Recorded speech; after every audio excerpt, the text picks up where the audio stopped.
राधे राधे आप सभी को। आज महाशिवरात्रि है, वो रात्रि जो साल में केवल एक बार आती है और भाग्य के बंद ताले खोल देती है। आज मैं आपके लिए एक ऐसा गुप्त मंत्र लेकर आई हूँ जो शायद ही आपने पहले सुना हो। ये वो स्तुति है जो स्वयं राजा हिमालय ने अपने जामाता भगवान शिव के लिए की थी। शास्त्रों में लिखा है कि महाशिवरात्रि पर जो भी भक्त इस हिमालय कृत स्तोत्र का 11 बार पाठ या श्रवण करता है, महादेव उसे कुबेर के समान अखंड धन संपत्ति और ऐश्वर्य प्रदान करते हैं। ये स्वयं भगवान श्री कृष्ण की वाणी है। और एक विशेष बात, आज महाशिवरात्रि की रात्रि है, यानी इसमें बनेगा ग्रहों का महासंयोग। अगर आप अपने जीवन में संघर्ष कर रहे हैं, धन नहीं रुक रहा या कोई और बाधा है, तो आज का दिन कुंडली दिखाने के लिए सर्वश्रेष्ठ है। हो सकता है महादेव की कृपा से आज ही आपके भाग्य का वो दरवाजा खुल जाए जो बरसों से बंद था। यदि आप अभी संपर्क करना चाहें तो स्क्रीन पर दिए गए नंबर पर मुझसे संपर्क कर सकते हैं और जानेंगे कि शिवरात्रि आपकी कुंडली में क्या राज छुपा है। तो चलिए हिमालय के उस भाव को समझते हैं जहाँ हिमालय राज कहते हैं, हे महादेव, आप ही ब्रह्मा हैं जो सृष्टि रचते हैं, आप ही विष्णु हैं जो पालन करते हैं और अंत में आप ही शिव बनकर सब समेट लेते हैं। आप अग्नि हैं, आप वरुण हैं और आप ही इंद्र हैं। भक्त जिस रूप में आपको पुकारता है, चाहे पिता कहो या भाई, आप वही बन जाते हैं। सारे वेद और मंत्र आपसे ही निकले हैं, तो मैं आपकी स्तुति कैसे करूं? आइए अब हम सब मिलकर 11 बार इस दिव्य स्तोत्र का श्रवण करते हैं। अपनी आंखें बंद करें और साक्षात हिमालय में महादेव का दर्शन करें। ओम नमः शिवाय। त्वं ब्रह्मा सृष्टिकर्ता च त्वं विष्णुः परिपालका, त्वं शिवः शिवदोऽनन्तः सर्वसंहारकारकः, त्वमीश्वरो गुणातीतो ज्योतिरूपः सनातनः, प्रकृतिः प्रकृतश्च प्राकृतः प्रकृतेः परा, नानारूप विधाता त्वं भक्तानां ध्यान हेतवे, येषु रूपेषु यत्प्रीतिस्तद्रूपं बिभर्षि च, सूरस्त्वं सृष्टिजनका आधारः सर्वतेजसां, सोमस्त्वं शस्यपाता च सततं शीतरश्मिना, वायुस्त्वं वरुणस्त्वं च त्वमग्निः सर्वदाहका, इन्द्रस्त्वं देवराजश्च कालो मृत्युर्मस्तता, मृत्युञ्जयो मृत्युः कालकालो यमान्तकः, वेदस्त्वं वेदकर्ता च वेदाङ्गपारगः, विदुषां जनकस्तवं च विद्वांश्च विदुषां गुरुः मन्त्रस्त्वं हि जपस्त्वं हि तपस्त्वं तत्फलप्रदः वाक् त्वं वागाधिदेवी त्वं तत्कर्ता तद्गुरुः स्वयम् अहो सरस्वती बीजं कस्त्वां स्तुतिमहेश्वरः त्वं ब्रह्मा सृष्टिकर्ता च त्वं विष्णुः परिपालकः त्वं शिवः शिवदोऽनन्तः सर्वसंहारकारकः त्वमीश्वरो गुणातीतो ज्योतिरूपः सनातनः प्रकृतिः प्रकृतश्च प्राकृतः प्रकृतेः परा नानारूपविधाता त्वं भक्तानां ध्यानहेतवे येषु रूपेषु यत्प्रीतिस्तद्रूपं बिभर्षि च सूरस्त्वं सृष्टिजनका आधारः सर्वतेजसां सोमस्त्वं शस्यपाता च सततं शीतरश्मिना वायुस्त्वं वरुणस्त्वं च त्वमग्निः सर्वदाहकः इन्द्रस्त्वं देवराजश्च कालो मृत्युर्मस्तता मृत्युञ्जयो मृत्युः कालकालो यमान्तकः वेदस्त्वं वेदकर्ता च वेदाङ्गपारगः विदुषां जनकस्त्वं च विद्वांश्च विदुषां गुरुः मन्त्रस्त्वं हि जपस्त्वं हि तपस्त्वं तत्फलप्रदः वाक् त्वं वागाधिदेवी त्वं तत्कर्ता तद्गुरुः स्वयम् अहो सरस्वती बीजं कस्त्वां स्तुतिमहेश्वरः त्वं ब्रह्मा सृष्टिकर्ता च त्वं विष्णुः परिपालकः त्वं शिवः शिवदोऽनन्तः सर्वसंहारकारकः त्वमीश्वरो गुणातीतो ज्योतिरूपः सनातनः प्रकृतिः प्रकृतश्च प्राकृतः प्रकृतेः परा नानारूपविधाता त्वं भक्तानां ध्यानहेतवे येषु रूपेषु यत्प्रीतिस्तद्रूपं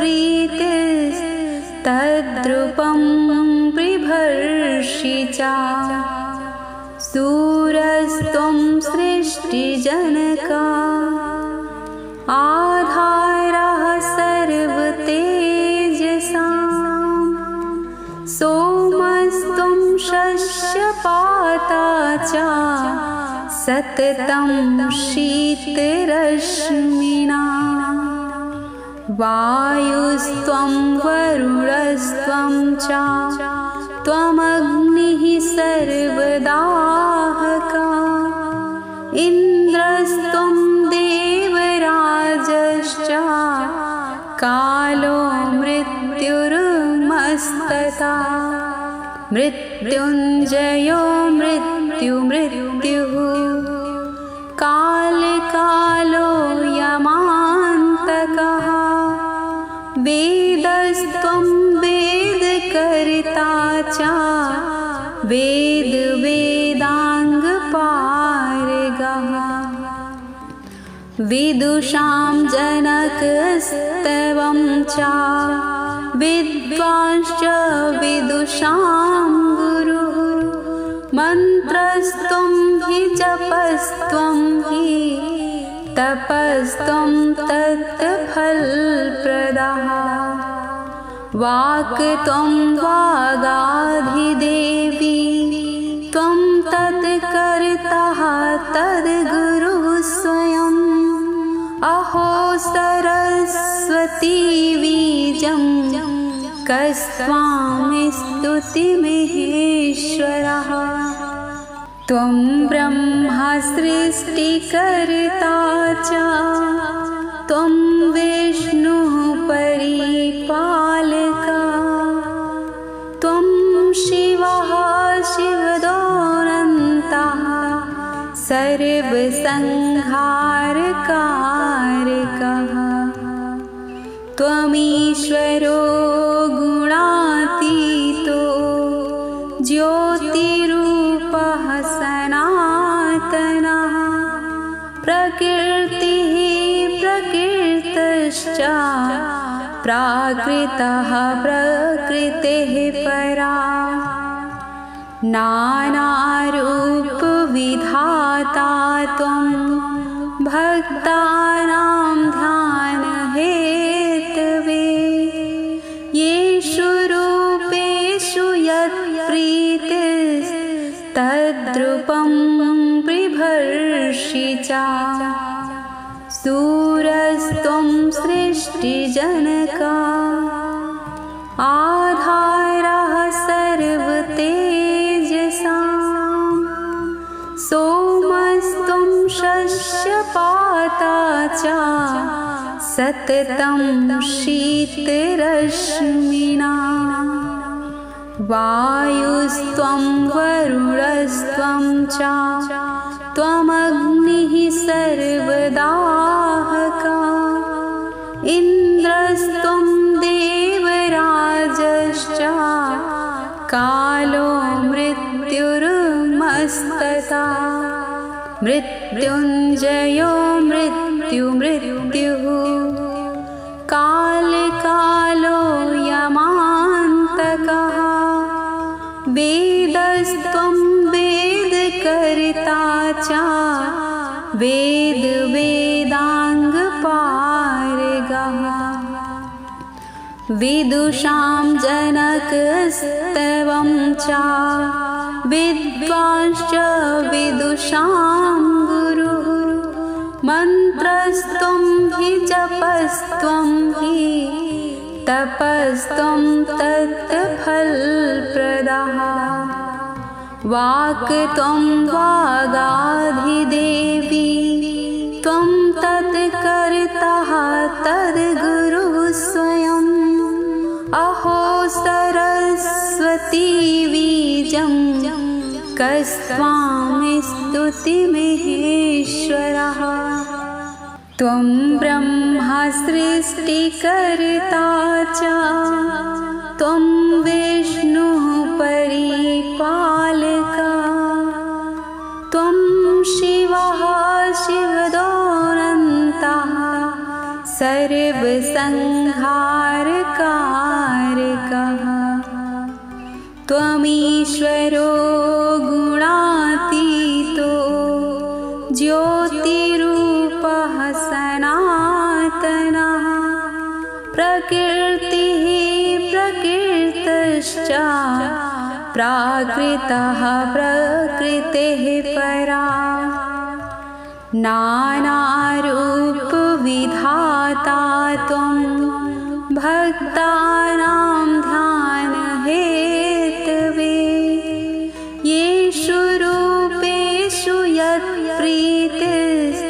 तद्रूपं बिभर्षि च सूरस्त्वं सृष्टिजनका आधारः सर्वतेजसां सोमस्त्वं शस्यपाता च सततं शीतरश्मिना वायुस्त्वं वरुणस्त्वं च त्वमग्निः सर्वदाहका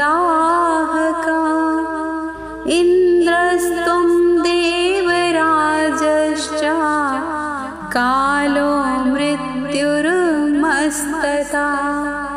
मृत्युञ्जयो मृत्युः कालकालो यमान्तकः वेदस्त्वं वेदकर्ता च वेदाङ्गपारगः विदुषां जनकस्त्वं च विद्वांश्च विदुषां गुरुः मन्त्रस्त्वं हि जपस्त्वं हि तपस्त्वं तत्फलप्रदः वाक्त्वं वागाधिदेवी त्वं तत्कर्ता तद्गुरुः स्वयम् अहो सरस्वती बीजं कस्त्वां स्तुतिमहेश्वरः त्वं ब्रह्मा सृष्टिकर्ता च त्वं विष्णुः परिपालका त्वं शिवः शिवदोऽनन्तः सर्वसंहारकारकः त्वमीश्वरो गुणातीतो ज्योतिरूपः सनातनः प्रकृतिः प्रकृतश्च प्राकृतः प्रकृतेः परा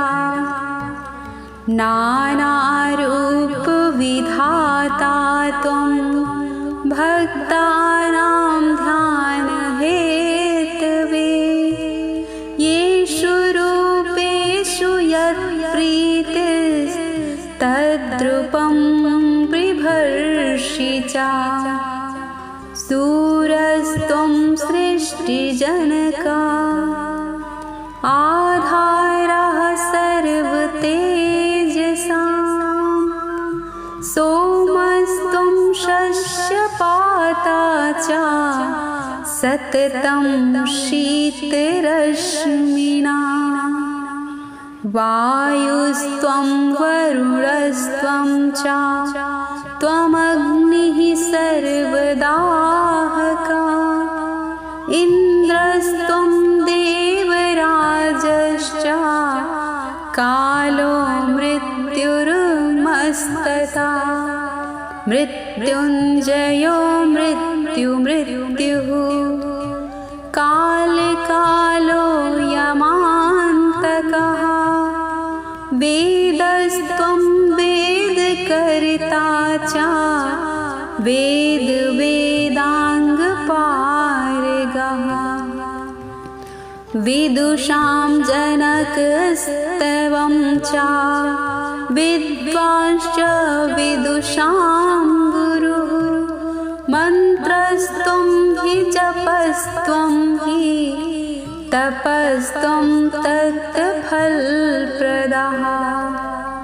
वाक्त्वं वागाधिदेवी त्वं तत्कर्ता तद्गुरुः स्वयम् अहो सरस्वती बीजं कस्त्वां स्तुतिमहेश्वरः त्वं ब्रह्मा सृष्टिकर्ता च त्वं विष्णुः परिपालका त्वं शिवः शिवदोऽनन्तः सर्वसंहारकारकः त्वमीश्वरो गुणातीतो ज्योतिरूपः सनातनः प्रकृतिः प्रकृतश्च प्राकृतः प्रकृतेः परा नानारूपविधाता त्वं भक्तानां ध्यानहेतवे येषु रूपेषु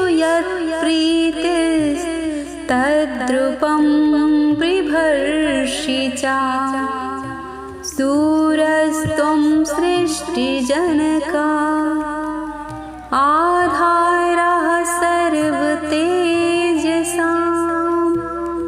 सोमस्त्वं शस्यपाता च सततं शीतरश्मिना वायुस्त्वं वरुणस्त्वं च त्वमग्निः सर्वदाहका इन्द्रस्त्वं देवराजश्च कालो मृत्युर्मस्तता मृत्युञ्जयो मृत्युः कालकालो यमान्तकः वेदस्त्वं वेदकर्ता च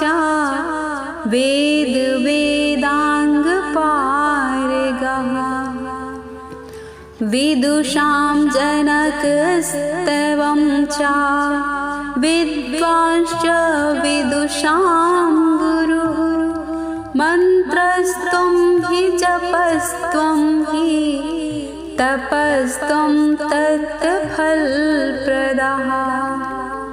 वाक्त्वं वागाधिदेवी त्वं तत्कर्तः तद्गुरुः स्वयम् अहो सरस्वती बीजं कस्त्वां स्तुतिमहेश्वरः त्वं ब्रह्मा सृष्टिकर्ता च त्वं विष्णुः परिपालका त्वं शिवः शिवदोऽनन्तः सर्वसंहारकारकः त्वमीश्वरो गुणातीतो ज्योतिरूपः सनातनः प्रकृतिः प्रकृतश्च प्राकृतः प्रकृतेः परा नानारूपविधाता त्वं भक्तानां ध्यानहेतवे येषु रूपेषु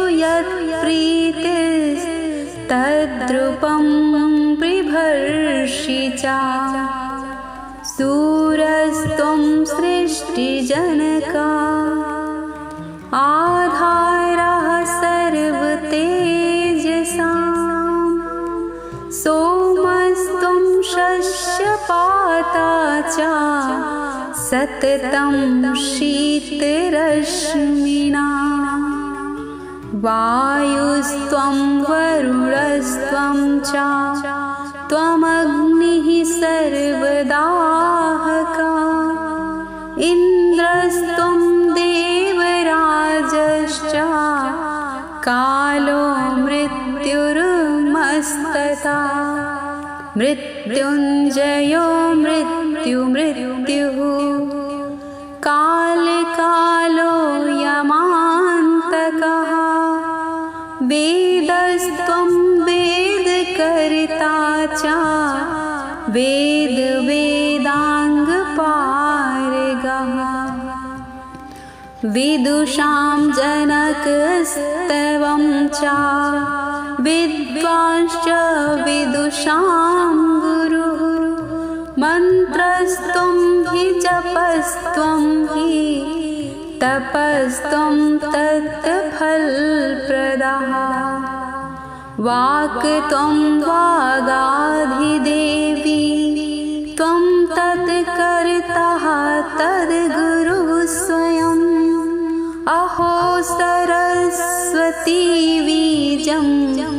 कस्त्वां स्तुतिमहेश्वरः।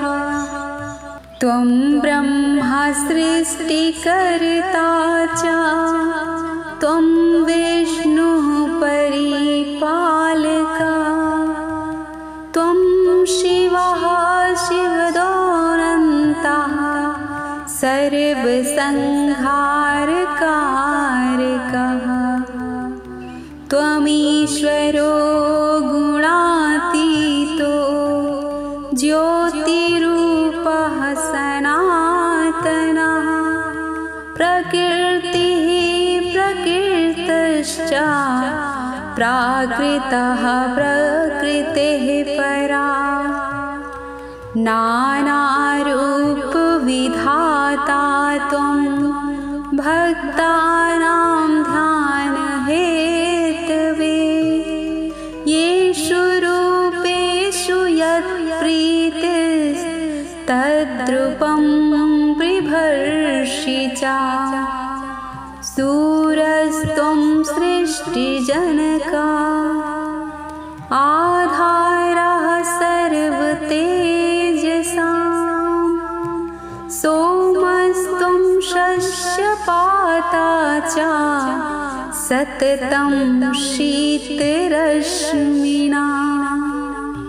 वायुस्त्वं वरुणस्त्वं च त्वमग्निः सर्वदाहकः। इन्द्रस्त्वं देवराजश्च कालो मृत्युर्मस्ततः। मृत्युञ्जयो मृत्युः कालकालो यमान्तकः। वेदस्त्वं वेदकर्ता च वेदाङ्गपारगः।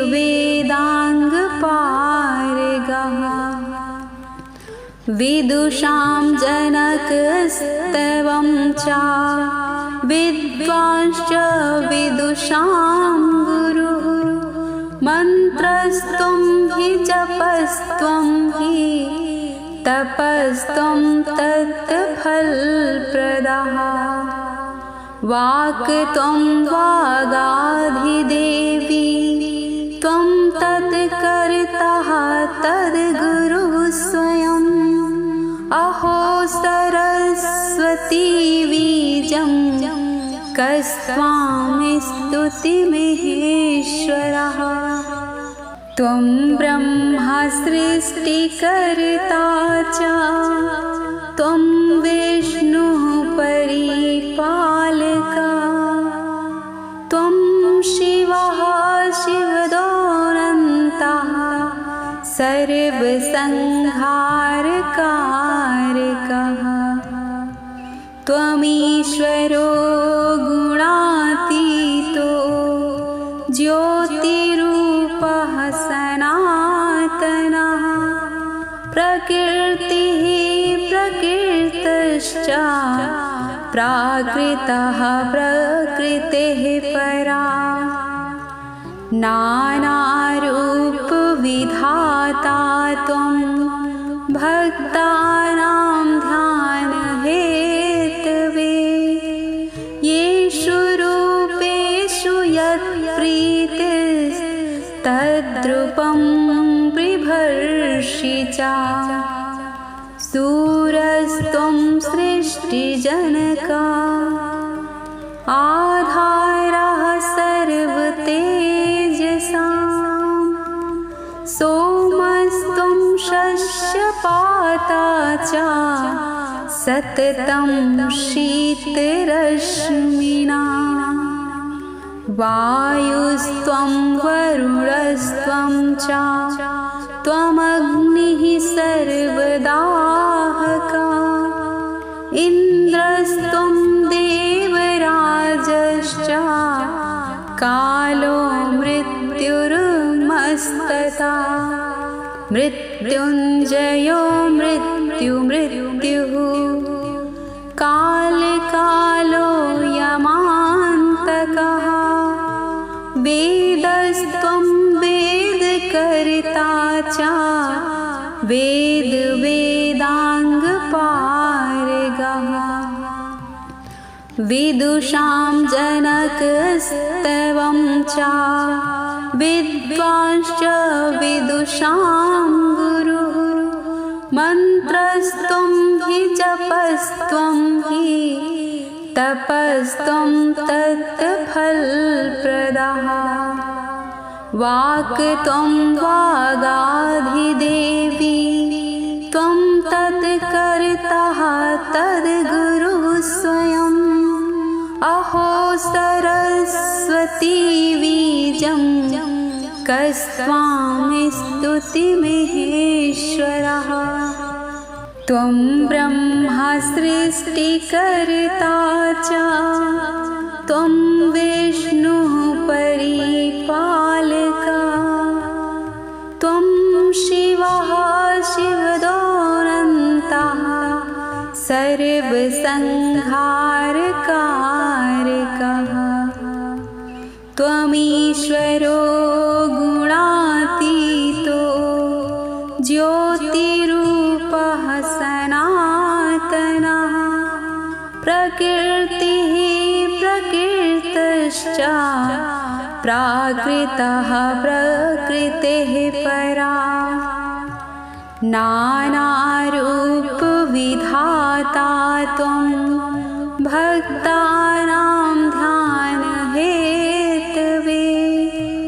येषु रूपेषु यत्प्रीतिस्तद्रूपं बिभर्षि च सूरस्त्वं सृष्टिजनका आधारः सर्वतेजसां सोमस्त्वं शस्यपाता च सततं शीतरश्मिना वायुस्त्वं वरुणस्त्वं च त्वमग्निः सर्वदाहकः इन्द्रस्त्वं देवराजश्च कालो मृत्युर्मस्तता मृत्युञ्जयो मृत्युः कालकालो यमान्तकः वेदस्त्वं वेदकर्ता च वेदाङ्गपारगः विदुषां जनकस्तवं च विद्वांश्च विदुषां गुरुः मन्त्रस्त्वं हि जपस्त्वं हि तपस्त्वं तत्फलप्रदः वाक्त्वं वागाधिदेवी त्वं तत्कर्ता तद्गुरुः स्वयम् अहो सरस्वती बीजं कस्त्वां स्तुतिमहेश्वरः। तो ये थी राजा हिमालय कृत भगवान शिव की स्तुति। हे शिव, जैसे आपने हिमालय राज की झोली भरी, वैसे ही इस स्तुति को सुनने वाले हर भक्त की झोली भर देना। अगर आप भी महादेव से प्रेम करते हैं तो कमेंट में हर हर महादेव अवश्य लिखें। और हाँ, अगर अपने भाग्य को आज बदलना चाहें तो कुंडली के लिए संपर्क अवश्य करें। आपकी शिवरात्रि शुभ हो। राधे राधे, जय श्री कृष्ण। मिलते हैं अगले वीडियो में, तब तक के लिए अपना और अपनों का ख्याल रखिए।